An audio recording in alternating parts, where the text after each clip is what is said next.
பிரியமானவர்களே, இந்த 2026ஆம் ஆண்டிலே உங்களை வாழ்த்துகிறோம், வரவேற்கிறோம்.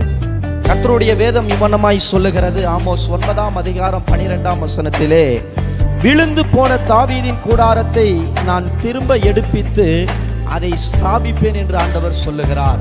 2025 முதல் உங்கள் வாழ்க்கையிலே எதெல்லாம் விழுந்து போயிருந்ததோ, கர்த்தர் இந்த 2026ஆம் ஆண்டிலே அதை உங்களுக்கு எடுப்பித்து ஸ்தாபிக்க போகிறார். எனக்கு அன்பான தேவ ஜனமே, அநேக காரியங்களிலே நீங்கள் விழுந்து கிடக்கலாம், அநேக காரியங்களிலே பாழானதாய் கிடக்கலாம். ஆனால் கர்த்தருடைய வார்த்தை நிறைவேறத்தக்கதான அந்த வார்த்தை சொல்லுகிறது, நான் அதை திரும்ப எடுத்து ஸ்தாபிப்பேன் என்று ஆண்டவர் சொல்லுகிறார்.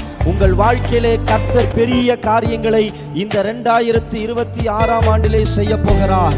நீங்கள் செய்ய வேண்டிய ஒரே ஒரு காரியம், கர்த்தாவே என் ஜீவியத்திலே, கர்த்தாவே என் வாழ்க்கையிலே, கர்த்தாவே என் குடும்பத்திலே எதெல்லாம் விழுந்து போயிருக்கிறதோ அதை எல்லாவற்றையும் திரும்ப எடுத்து ஸ்தாபித்து கர்த்தர் என்னை உயர்ந்த ஸ்தலத்தில் கொண்டு போங்கள் என்று ஜெபியுங்கள். நீங்கள் ஜெபிக்கும் வண்ணமே கர்த்தர் உங்களுக்கு கிரியை செய்வாராக. ஆமென். பிரியமானவர்களே, இந்த 2026ஆம் ஆண்டிலே உங்களை வாழ்த்துகிறோம், வரவேற்கிறோம். கர்த்தருடைய வேதம் இவ்வண்ணமாய் சொல்லுகிறது. ஆமோஸ் 9ஆம் அதிகாரம் 12ஆம் வசனத்திலே, விழுந்து போன தாவீதின் கூடாரத்தை நான் திரும்ப எடுப்பித்து அதை ஸ்தாபிப்பேன் என்று ஆண்டவர் சொல்லுகிறார். 2025 முதல் உங்கள் வாழ்க்கையிலே எதெல்லாம் விழுந்து போயிருந்ததோ, கர்த்தர் இந்த 2026ஆம் ஆண்டிலே அதை உங்களுக்கு எடுப்பித்து ஸ்தாபிக்க போகிறார். எனக்கு அன்பான தேவ ஜனமே, அநேக காரியங்களிலே நீங்கள் விழுந்து கிடக்கலாம், அநேக காரியங்களிலே பாழானதாய் கிடக்கலாம்.